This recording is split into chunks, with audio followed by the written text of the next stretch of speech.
That's it, actually. Actually, today's the 1-year anniversary of not going anywhere.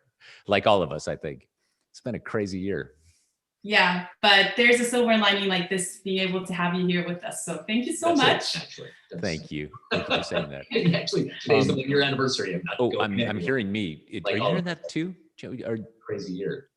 Guys, but there's a silver lining like this, being able to have you here with. I'm sorry about that. Oh, I'm so sorry. I'm hearing some crazy echo, hearing our conversation. Yes, it's gone now, right?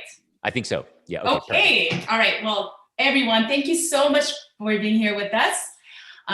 We have our session with the Grammy Award-winning composer and conductor, the Eric Whitacre. I don't think Eric needs any formal introduction, as he's a household name. He's one of the most popular and respected musicians. I'll just speak of one of his most recent accomplishments. He created a virtual choir with 17,572 singers from 129 countries with his composition, Sing Gently. In fact, a decade before the pandemic forced the choral communities to create virtual choirs, Eric invented and created the world's very first virtual choir. Before we begin this long-awaited hour, I would like to remind you to mute yourselves unless you're asking a question. If you would like to ask Eric a question, please type it in the chat and I will call on your name as time permits. Please remember to unmute yourself when you're asking your question. And to all of you, if possible, please have your cameras on, which will help us get as close as we can to a face-to-face interaction. So without further ado, our first question comes from Alfred Becerra, a music major from Rio Hondo College. Hey, Alfred. Hi there. Hi. So I'm going to say it. You know, all those references to 80s bands that you have done in prior interviews, I know them all. Yes. Kindred spirits, baby. Yeah. So just thought I'd throw that one in. But my question is this. Okay. How can we, as students and aspiring professional musicians, compose with little to no knowledge of music? Wow. So we're starting off with a bang. All right, Alfred. So are you a composer, buddy? No, I want to start off simple. I want to maybe be able to take a poem or some song. At best, I want to be a songster. And I think that might be a beginning for something, perhaps even composing. It's nice. It's nice. It's funny when I asked you the question and then you went, no, I can already tell he's a composer. I have that same reaction every time somebody asks me, am I a composer?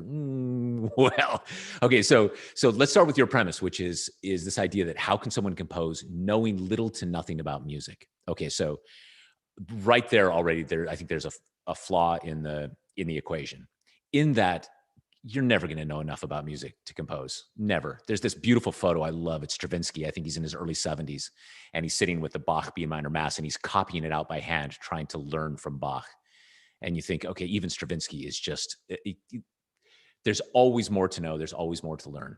And especially with composition, I came to it super late. We can talk about this later if anybody's interested, but I didn't even read music till I was 19 or 20 years old. I just played by ear. And there's a school of thought that is that's a strike against you, that you don't know what you're doing, and so you shouldn't really compose until you know what you're doing. I look back on it now. I didn't feel it at the time necessarily, but I look back at it now and realize, oh, it's kind of a superpower not knowing what you're doing, because you do things intuitively, and more than anything, you rely on your ear. You just listen and you write music that speaks deeply to you, that you need to hear. I always thought for myself, we didn't have Spotify when I started, but I was always creating the Spotify playlist that I just couldn't find. Do you know what I mean? So it comes from this very deep place. And because you don't know what you're doing, you make these bizarre decisions and you try things out, you experiment. And I can look back at my early music and I stumbled all over the place in the most inventive, unusual ways. And I don't do that anymore. Now I know way too much about what I'm doing. So I don't make those kinds of mistakes anymore. And so actually, I think not knowing anything, like you said, is the perfect way to start composing if you've never done it before. Now, not to go too far into the weeds, but I think the challenge is that there's this image of the composer, which is that, you know, you sit paper, pencil, and you're waiting for fire to, you know, come from the gods. And the idea arrives fully formed in a way. And unless you're Mozart, that's just not the case. You can look at almost every composer's manuscript throughout history, and it's just a nightmare. It's just scribble after scribble and pages ripped up, and it's a mess. It's a beautiful mess. And I think that what happens is, if you haven't really done it before, if you haven't experienced it, you feel a lot. This is what I do. I feel all these things that I want to say, something super important. But you put down 2 notes on the paper, and it's like, well, that's not it. And you put down 2 other notes. Well, that's not it, right? The music can never match this massive internal world that you have. And you get paralyzed by it. It's like you're stopped. So for me, what I've learned over the years is to make the handcuffs as tight as possible, right? So that what you want to do is use very, very few elements when you're writing a piece. I always do this thing that I call the 4-note challenge, which is you pick 4 notes. You start at 8:30 in the morning. You can, by the way, guys, can you hear that? If I play that, is that coming through? Great. So you pick any 4 notes. Ideally, they have some sort of meaning. We can talk about this later. It's what I call the golden brick. So maybe it's the last 4 numbers of your crush's phone number, or your social security number, or just something, birth date, something that has deep meaning to you. And then you take those 4 notes, whatever they happen to be. And then what you're going to do is you're going to write a piece using only those 4 notes. Now, you can use them any way you want. You can, whatever you want, you can use it, but it can only be 1 minute long. Your piece can't be longer than a minute. And you're going to start at 8:30 in the morning, and you're going to finish no matter what by midnight. And the reason it's going to be a minute long is because you're going to upload it to either Instagram or TikTok. Not a story, or not an IG video. It's like, it's going to be that 1 minute mark. And what you do by constricting yourself like that is you lose the ability to be paralyzed. Now it's like you're more like a rat in a maze, and you have to be very, very clever how you put these things together. It gets out of that emotional part of your brain. And what I've discovered more and more and more is that's how I compose. I start with these really, you know, like self-imposed structures on myself, as tight and as constricting as possible. And that's where the real magic happens. Anyway, that's a long, long answer to your first question, Alfred. I think, let me, just for clarity, I think you said something that I want to make sure I captured. 4 notes. I think you gave some, I know, direction, like the last 4, think of the last 4 digits of your social security number, yeah, or think of your birth date. My question for you is, how do you convert that to 4 notes? Okay. So you can do it a whole bunch of different ways, but maybe the most simple way is that you start with, let's say middle C is number 1, right? 2, 3, 4, 5, 6, 7, 8. And let's say 0 is a rest, if there's 1 in there. But you can do any version of these games. You know, you can add them all up. I can actually show you something real quick. Give me 1 second.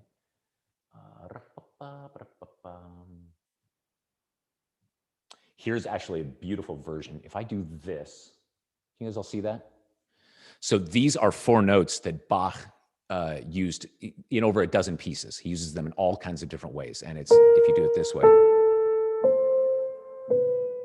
Now, first you hear it's just got cool musical, you know, possibilities. It already sounds like a fugue subject taking off. But why did he use these 4 notes? Spells out his name. H is B natural in German. So it can be that simple. It can really be like something, for me, and let's talk about this later on. I've taken that idea, what I call a golden brick, and I've really expanded it so that the few notes that I use to construct an entire piece have deep spiritual and personal meaning to me and to the poem that I'm trying to bring to life.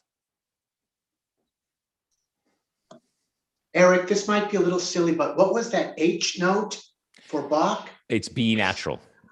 So it's, I can't remember what it is, but in German, H is B natural. That's, yeah.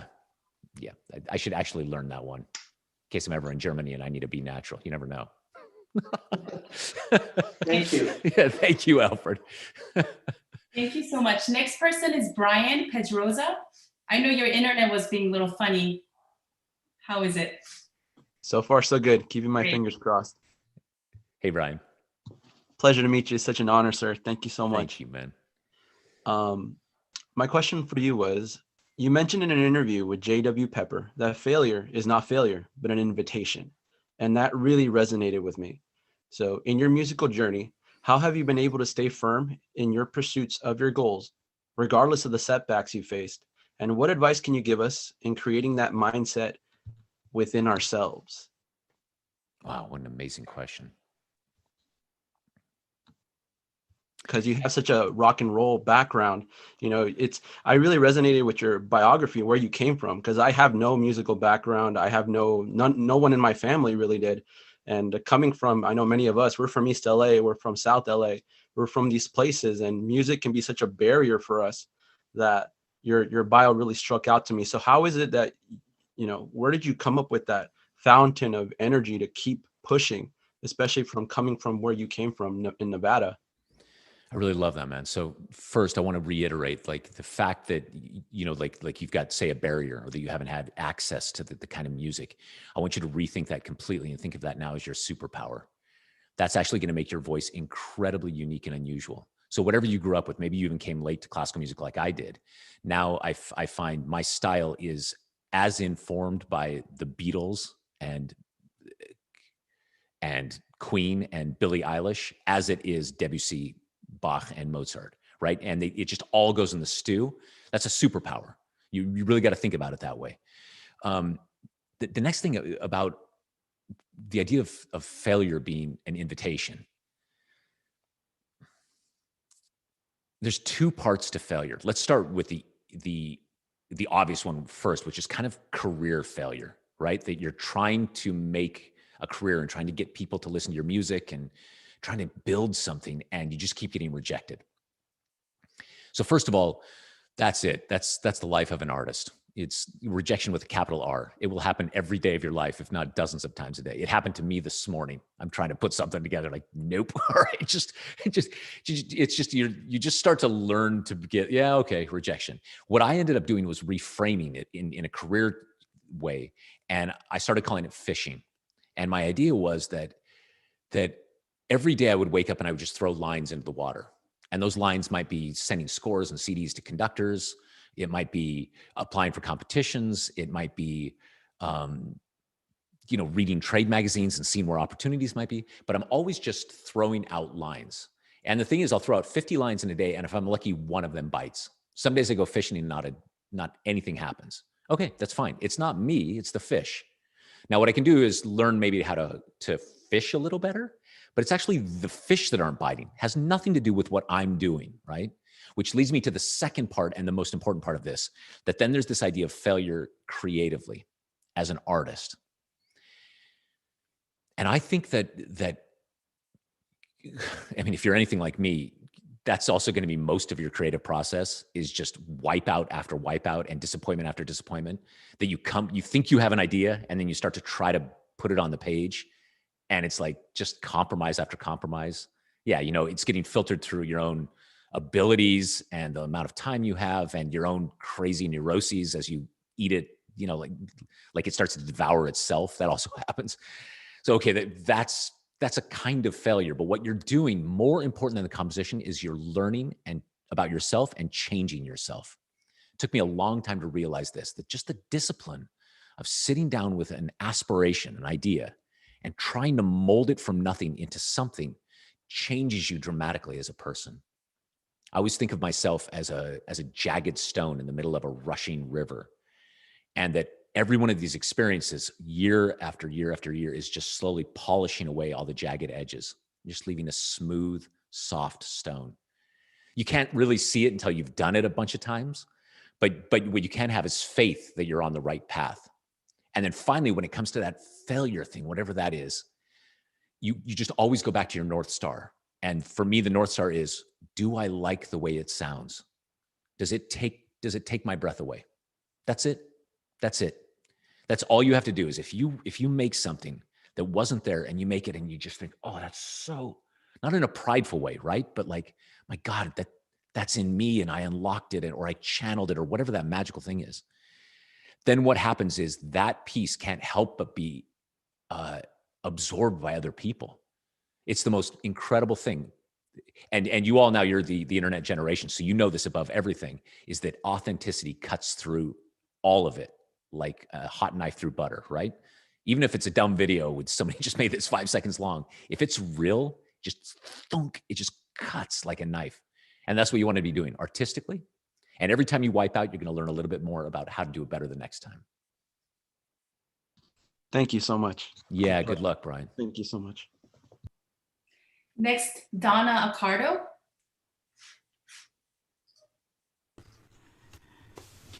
Hello, Eric. Thank you so much for meeting with us. It's such an honor. And I'm sorry, I have to say, I grew up in Reno too. So No way. I know. What high school did you go to? Well, I went to Douglas High School. I grew up in Gardnerville. I was born in Reno, but which high school did you go? Sparks High. Sparks High, no way. I know, isn't that crazy? Yeah, I think we probably played you in soccer and baseball and football all the time. Well, I think, yeah, it was, I was beyond my soccer days by the time you were in high school. But That's amazing. I know, isn't that crazy? Nobody's from Reno or Gardner. Nobody's from Reno, that's right. Or Sparks, right? Yeah, especially Sparks, yeah. Exactly, but yo, go Nevada. Go Nevada. I had a question that I'm new to singing, but I've been a musician for all my life, and your virtual choir and the body of your work has been so inspiring and so I think life-changing for so many thousands of people. And what I'm wondering is that as singers, as instructors, as musicians, how can we encourage that sense of community through music, and I think especially choir, because it is so accessible. I think in some ways, more accessible perhaps than instrumental music. Agreed.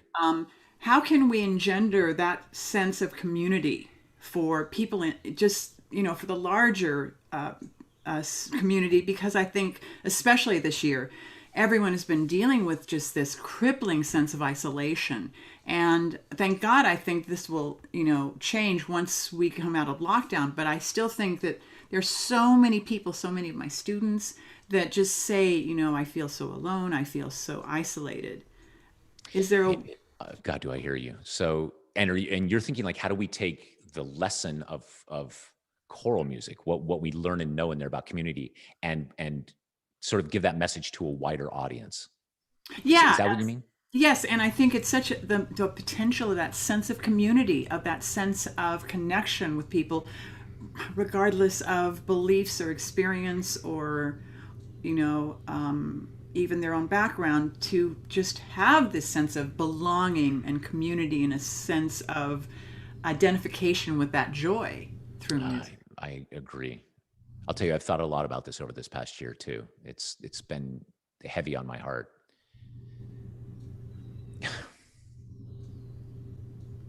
There's this moment that we all know about. I'm literally about to start preaching to the choir. But it's this moment when we're all together actually in a room, right? Not virtually, but we're together in a room and we're making music. And the conductor, let's say in this case, Joanne, she lifts her hands and she takes that breath, right? And then we start to sing together. And what is astounding to people from the outside is that everybody breathes together, right? Boom, it's amazing. And I've done this on corporate talks where you just have people breathe by lifting, and it's amazing how reflexive it is, right? People they just breathe, and it happens, they breathe. And then if you have them sing or say ta, they come in right on time. The part that people don't always notice is that it's not just that we're breathing at the same time, that we're in the same tempo, but we're breathing in the most extraordinarily unified way. Again, I don't have to tell any of you this, but Joanne communicates this kind of, there's an electricity and terabytes of emotional information in a single breath, right? And we breathe the same way. We adopt all of that. It's this unbelievably efficient way of communicating instantly. And by the time we sing that first note, everybody in the room is exactly on the same page. We're unified. What's beautiful about choir is the only reason we're doing any of this is to make something beautiful and be part of something larger than ourselves. It's a perfect art form. And I agree with you, it's more accessible than any other art form. So that lesson, I think, is the one that I would love to see in a wider community. Just that idea that if you just sing together.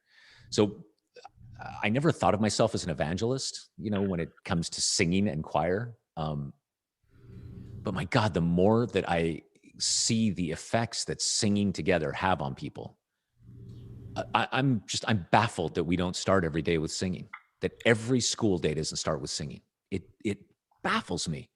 Also, we have all of this hard scientific data that shows that it's good in a whole bunch of ways that don't have anything to do with music.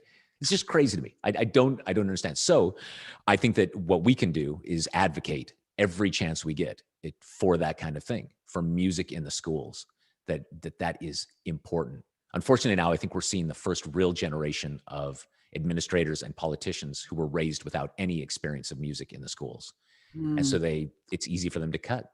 They think it's an elective. They don't realize even the Greeks knew that it's one of 7 essential parts of living. And so that's the first part. The second part then, and not to tumble into the weeds here, but I often think about this, that it's a question of leadership.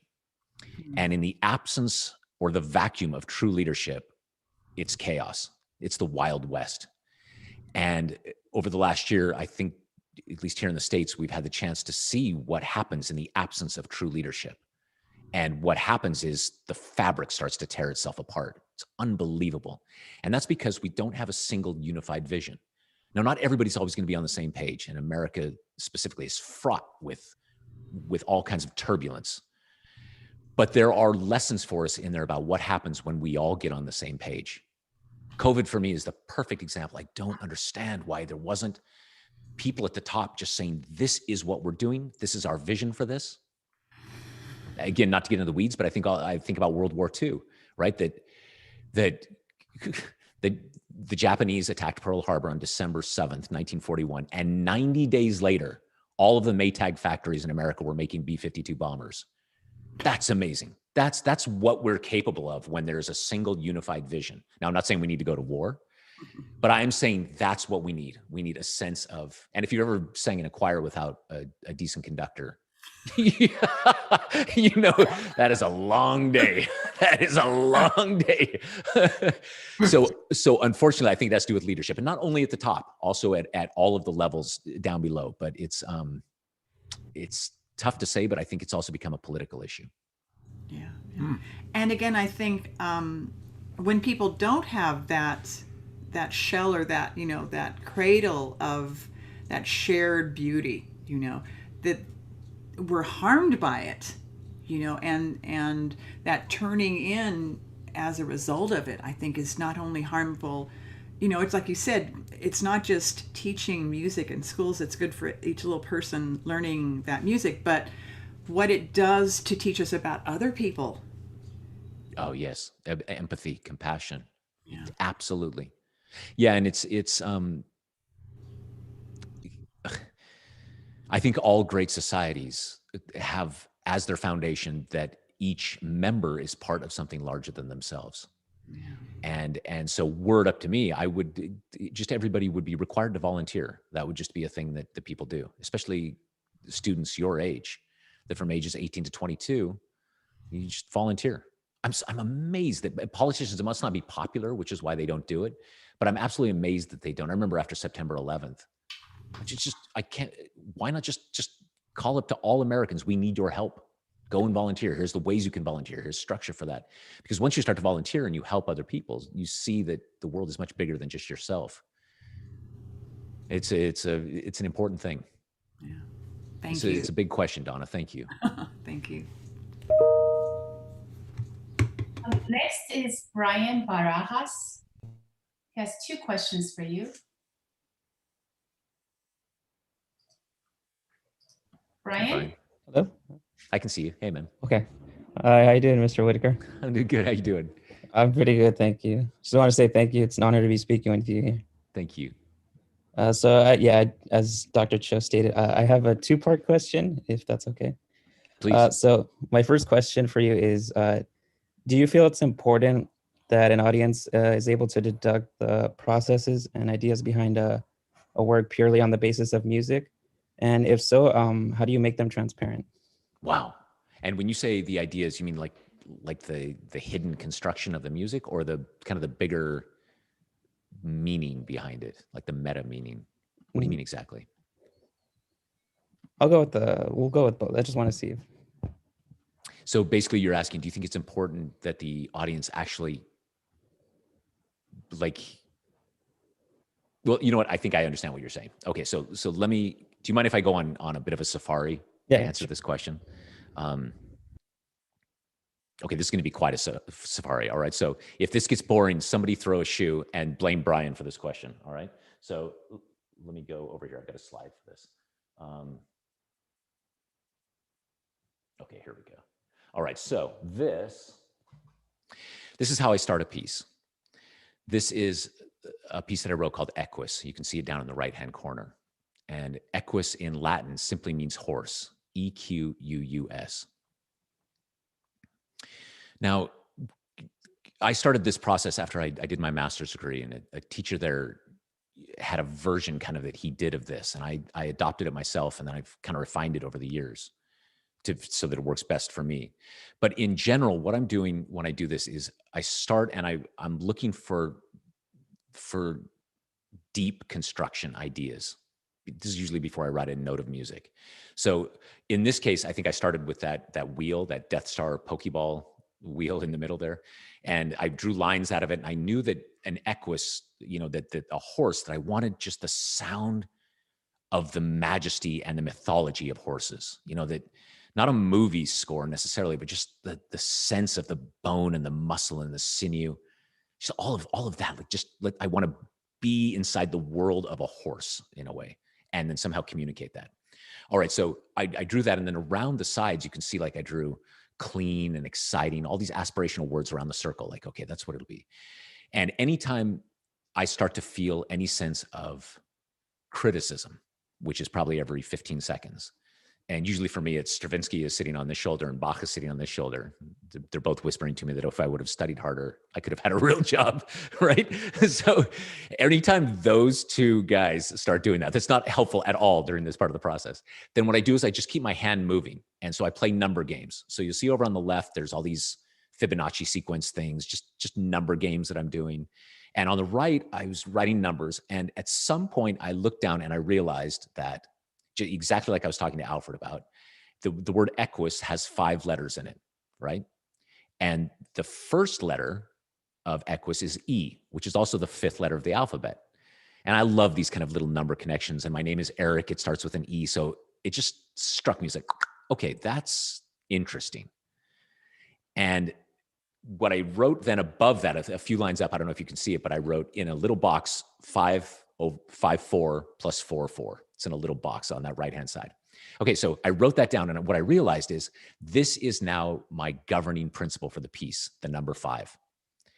And equus then ends up being this kind of fractal expression of 5 upon 5 upon 5. There's 5-bar phrases. There's leaps of a fifth up and down. There's key relationships that are a fifth apart. There's 3 + 2 / 4, and there's 5. It's 5-ish. It's as 5 as it can get, right? Now, I don't think for a moment that an audience listening to this is hearing that. Nobody's going 5. Oh, there's another one. There's in the 5th. Oh, it's right. They can't hear that. I'm going to talk a little bit later about things that I do want them to hear. But what I absolutely think they can sense is that there's deep intentional construction. And it's the pattern seeking part of the brain that is it's aware of it. I think it's the same part of our brain that looks at a tree or the ocean or a whirlpool galaxy and is filled with wonder because we know somehow that there are layers upon layers upon layers of efficiency and machinery that are working to make all of that happen. We can't name them necessarily, but we just know, we feel it. It fills our spirit with it. And I think that a really well-constructed piece does exactly the same thing, that you can just feel it in the audience. You're not entirely sure why. All right, so then what I do is I'll take my little golden brick, right? So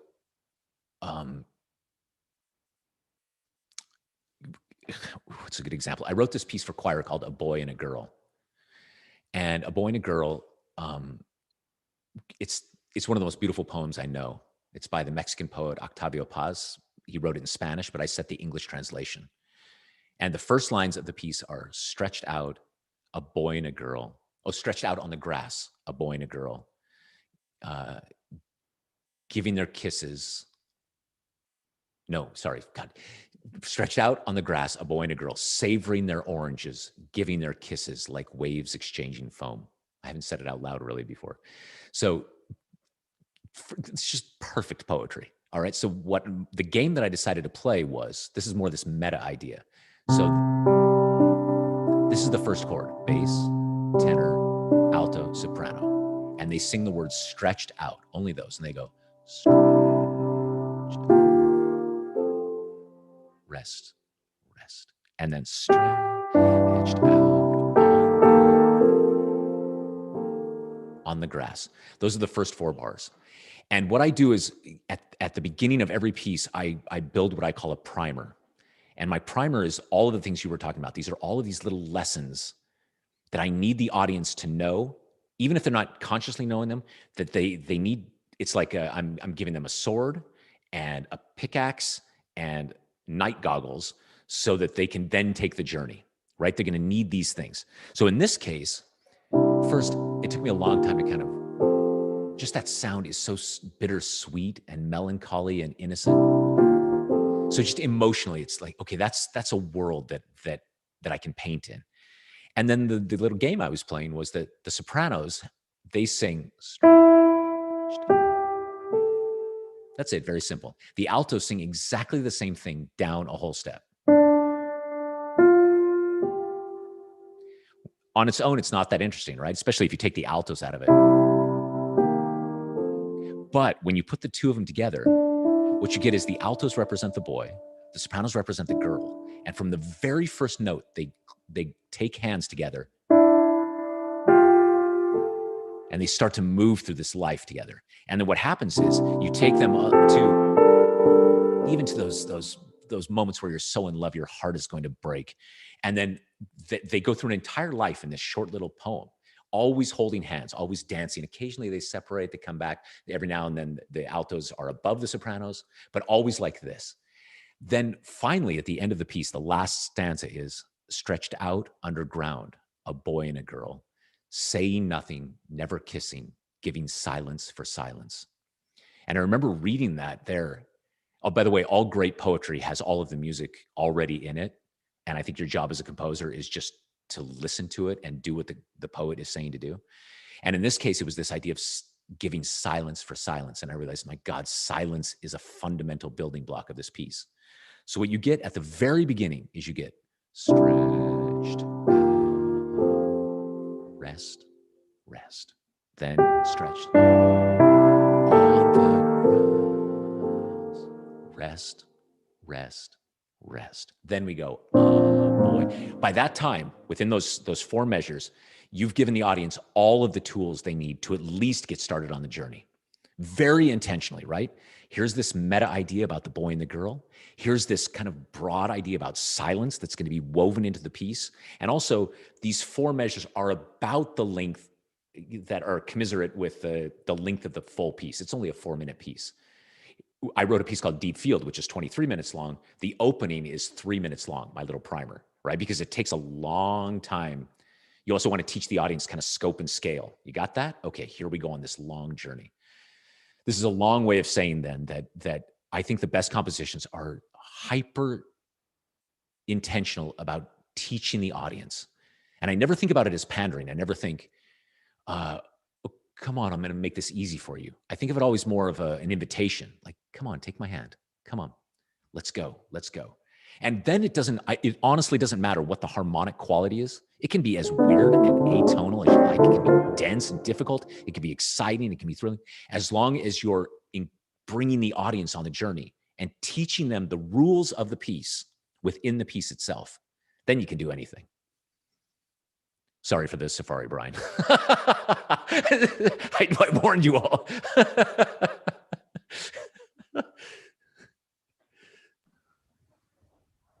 Wow. Well, thank you. I really appreciate that. That was a Yeah, great man. insight to your work. Thanks, Brian. Couldn't have Thanks, said it any better. man. All right, just my last question. Sorry for Yeah, making bud. it so long. Throughout your career, what have been the greatest challenges and frustrations? Throughout.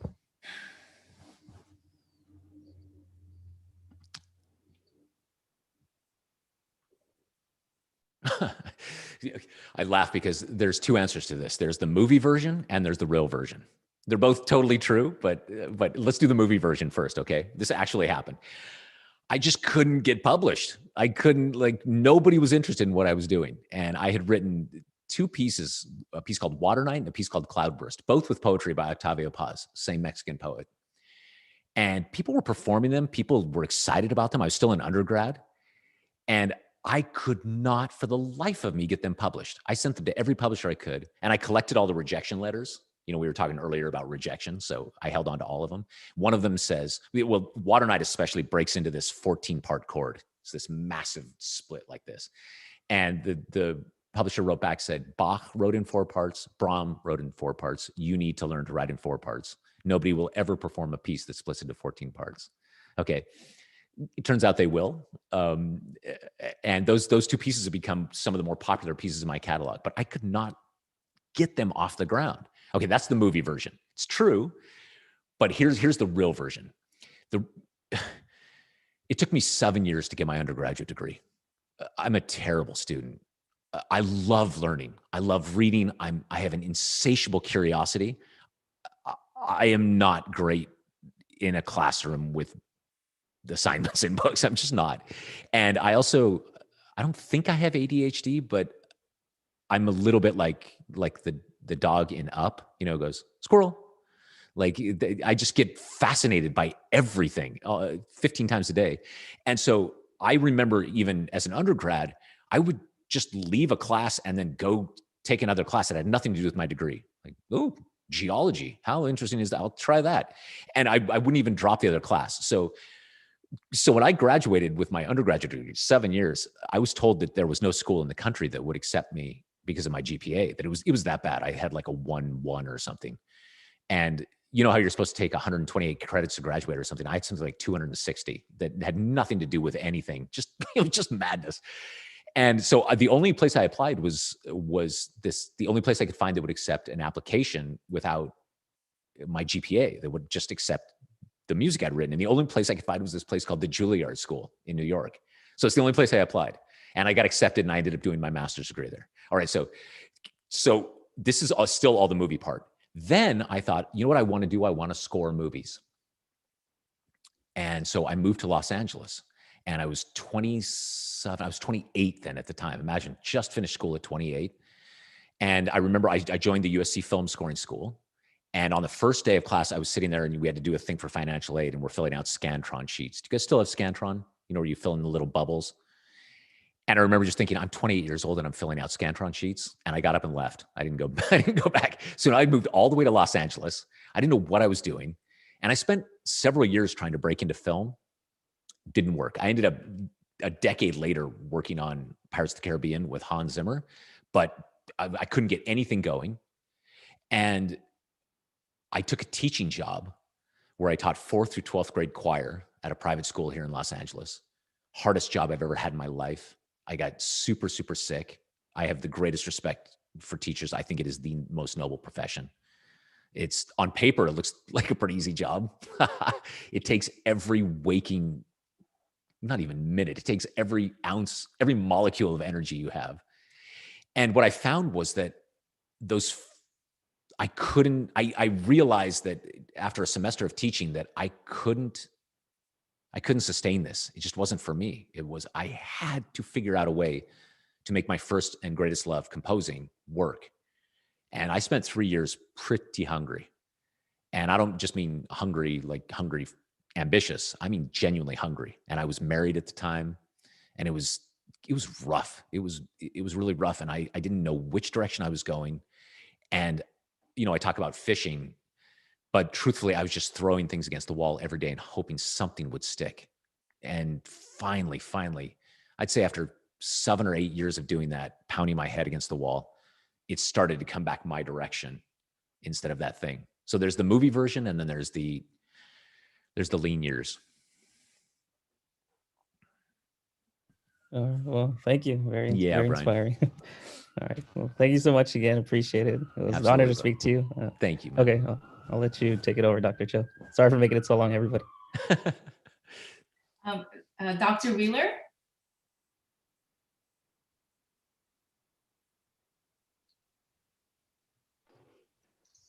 Hello, can you hear me? Hey, Dr. Wheeler. How you doing? I'm doing good. Thank you. Yeah, good to meet you. I had a question about your work ethic, but actually now I have a new question since I enjoyed hearing about your process. And in our Theory 4 class, we talk about, basically generating ideas and pushing numbers around and all these kind of fun 20th century type things. But my question for you now is, what is your relationship with music technology, and how important is it for students to learn, creating music on a computer? That's such a good question. So, Dr. Wheeler, you're a composer, and you teach the theory classes as well? Theory and electronic music, yes. Oh, and electronic music. Wow. So, okay, well, funnily enough, I started in that was my first and greatest love, was synthesizers and computers. I'm a child of the 80s, like we talked about when we started with Alfred. And so first I discovered the Commodore 64, right? And I learned to program in BASIC. And by the way, George, are you driving right now? Am I seeing that? I am. Okay. Yeah, my son's with me, and we're on our way. He's in high school, and we're on our way to pick up pastels he needs for his art class. Nice. That's beautiful. What a weird world. And right? Yeah, I know. And this is my songwriting class is actually here right now. Oh, really? Yeah. Oh, so we're here. Nice. Yeah. So I was able to get out of the away from my computer and out and about. And so I'm running errands and enjoying your questions, the way you answer things. It's great. It's fantastic. Thank you. So, so I started, and in high school then, I bought a couple synthesizers, I really saved up for them. I got a drum machine, I got a 4-track tape recorder, and I wrote hundreds of 80s pop songs, and I guess film scores without films. I don't know what I was making, but these long electronic journeys, I guess. And if you would have asked me when I was 18 years old, I think that's what I would have said. That's what I'm going to do for the rest of my life. And then I joined choir when I got to college, and it just turned my whole world upside down. And slowly, after several years, I kind of let all of the electronics go. And it's to the point now where when I compose music, I'm sitting at my piano and I use pencil and paper. That's it. I don't even mock things up anymore with samples. We can talk about that if that's interesting for your students. But what I would say though is, if you're writing concert music like I'm doing, where you're putting notes on a page and then getting other people to perform that's the only way that they get brought to life, then I would say you don't need to know that much about music technology. In fact, you can even hire a copyist, and they can, like I do, and they put it into Finale or Sibelius for you. And all of your work can literally be done paper and pencil. It's probably the last bastion of being able to do it like this. I'd say if you're in any other kind of music making, film and songwriting especially, your computer is what Beethoven's piano was to Beethoven. It's your instrument. It's that essential. And so I would say, if you haven't started, dive in as soon as you can and start. How many of you guys do TikTok or TikTokers? I don't even know anybody do TikTok? I only ask because I've been obsessed with it lately, and I want to find a way to start using TikTok as a way to communicate with people. And TikTok has endless, like 30-second videos of people that are giving tips and tutoring in how to use Logic Pro and how to program synthesizers and all kinds of editing tips. They're crazy fascinating. And I actually think this is the way a lot of people learn these days. I'm teaching myself photography right now, and I'm basically doing all of it on YouTube. And so the tools for learning, my point being, are really, you guys all have a computer. They're right there for you. Getting the gear, that's a whole other thing. But learning the technology, I think, is pretty darn important. If you want to go into film music, I'd say your day starts and ends by turning your computer on and off. That's just, you can't do anything without having the computer these days. Hope that answers your question, Dr. Wheeler. Yes, it did. Thank you very much. Yeah, thank you. Okay, next we have Samantha Rios. Can you ask your second question? We only have 15 minutes left, so I want to make sure we get to as many. Sorry, I'll also try to shorten these questions up, John. Geez, I'm just Oh no, these are on. it's great. It's great. Okay. First off, I want to apologize for not having my camera on, but I also really want to say thank you for this. This is an amazing opportunity. My question is, what do you think makes a great choir? Huh. Wow. I mean, the first thing that comes into my heart when you ask that question is, well, you just know it when you hear them. It's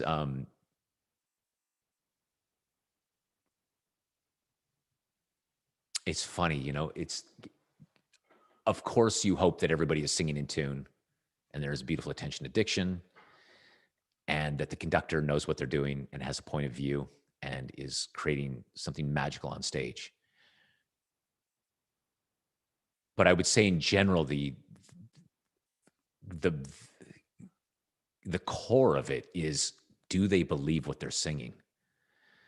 It's just transforms the art. I would much rather, you know, when I do festivals and stuff and I get to hear lots of different choirs, I would much rather hear the choir that is standing up there and is committed to what they're doing. You can just see it on their faces and their bodies, than the choir that sounds note perfect. It's not so interesting. For me, the part that's interesting is the part that's reaching for the higher fruits, which are the essential human truths. I hope that answers your question. It does. Thank you. Yeah, thank you. Okay, so next is a compositional question. Isabel Lopez. Okay. I had to unmute the computer. Hi, Mr. Whitacre. I can't believe you're here talking to us. Thank you so much for making time to see us today. My pleasure. Call me Eric, Isabel. Oh my gosh. Okay, Eric. Well, what I wanted to know, there's so many aspiring writers and artists that you can take inspiration for your own work for. How does a composer choose their subject matter out of this huge, wide world of options for you? Oh, wow. And when you say subject matter, like what theme am I going to write about? Is that what you mean? When you yeah, it could be like your theme, or like, how do you pick a poem? How do you pick an atmosphere you want to write about? Anything like that. Yeah, so this will be the most California thing I say today, probably, but you're all California, so you can relate. It's that I think more often than not, it chooses me, especially the poetry. Like, I don't know if anybody ever hands you a book at exactly the right time in your life. You know, just says, "Have you read this?" "No, I don't know it." And you read it and you think, this changed me. This is right. It actually came to me. Some other book found its way to me. I find this with poetry all the time, that I love to read poetry, but maybe I'll see something in a movie, or I'll see something, you know, where it's a one line of poetry. I think, what is that? And then I go and research it and think, oh my God, that's it. That's my next piece. And then the other part of it is maybe some of you can relate to this. I spend a lot of time inside me. Do you know what I mean? Like, absolutely. But way too much time. And I've been down all the dark hallways, and I know the locked doors. I know the unlocked doors. You know what I mean? I know where the button to the roller coaster is. I know the whole thing. And somehow by being in tune with whatever is going on like that, then it just becomes very clear what is the next thing to write. Like the theme, like, yep, this is what I need to do right now. Even if it's not a conscious thing, I'll tell you, the perfect example right now is 2 years ago, I wrote a little Christmas opera called The Gift of the Magi. It's a story that my parents read when I was a kid, and it's just a perfect little Christmas story. And I wrote this little chamber opera, and it went okay. It wasn't the piece that I was hoping I would write. And I've wanted to fix it all up. Okay, so now, just the other day, it's March, right? And there's not going to be any operas being performed in Christmas. So what am I doing? But suddenly I was just consumed by this need to pull this piece back out and start working on it. What I know now about myself is to not question that and not think, but it's Christmas and opera and schmopera and all this. No, there's a reason that I am being called to do that. Just the way you might have a craving for a food. You know, the way your body's saying you need that salt right now. Okay, got it, body. It's the same thing. So it's really just kind of quieting yourself and listening. And in my experience, then almost immediately, you know, that's the thing I need to write about. The harder part is being super honest with yourself.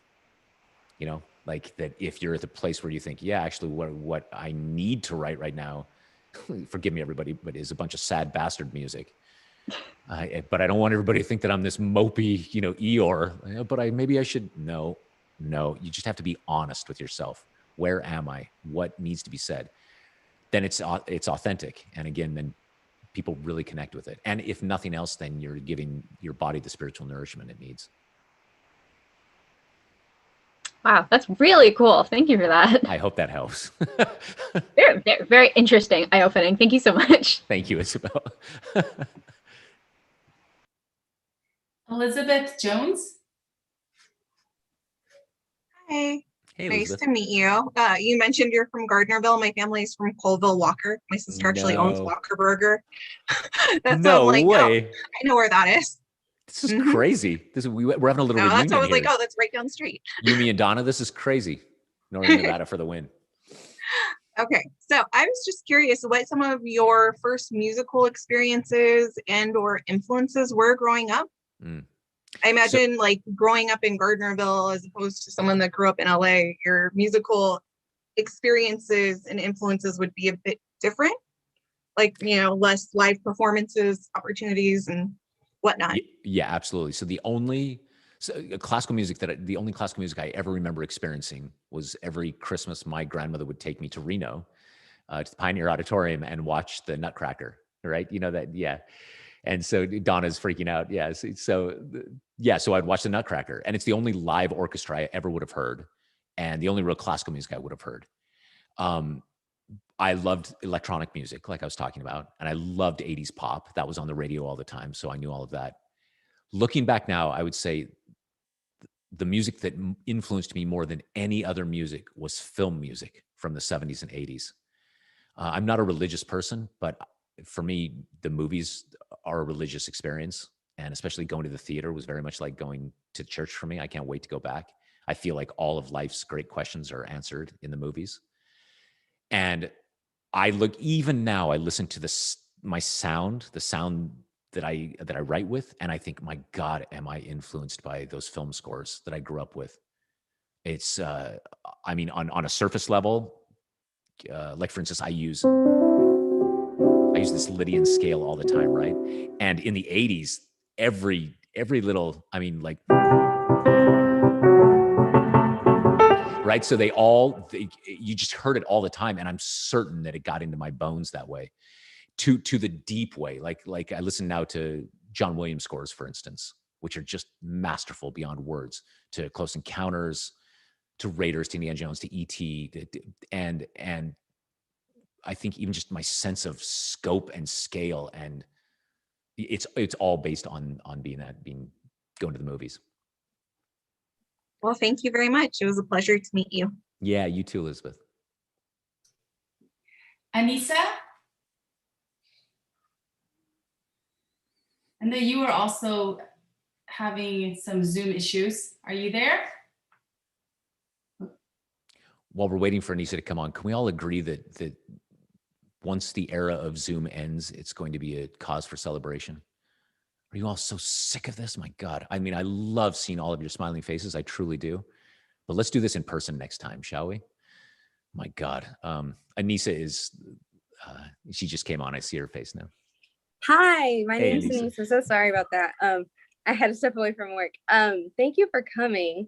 I just had maybe some advice for writers who have trouble organizing their thoughts, I guess. I just find myself like, I'll be on an idea and then I go off on tangents and I'm like, hey, why can't I stick to doing this thing? Yeah, you just summed up my day. So yeah, I think you said it best. So you actually know what the solution is right there in the question, right?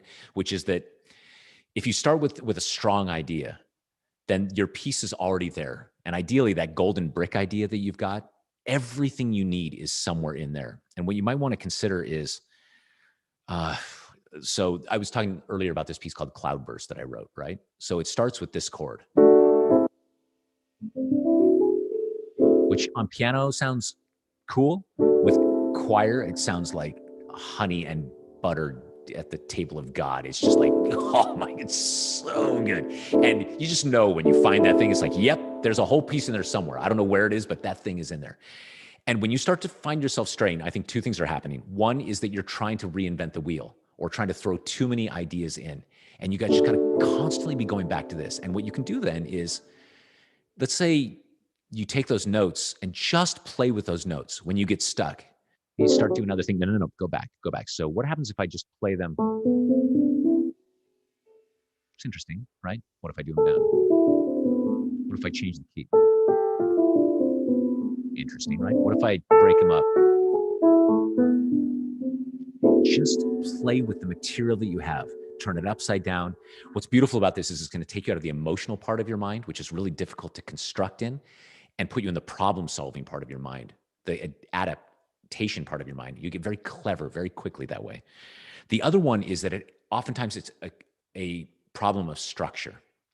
That I remember when I first started, I would start at the beginning of a piece, and then I would just write until I ran out of steam. And the challenge with that is you kind of don't know where you're going. And it's like building a house by starting with the front door, right? And you kind of build the entranceway, and then you're like, I guess I could put a kitchen over there. And you start to put a kitchen, you're like, but the thing, and then you've already fallen in love with the kitchen, so you're not going to tear it down. And you're just building this insane Frankenstein house, right?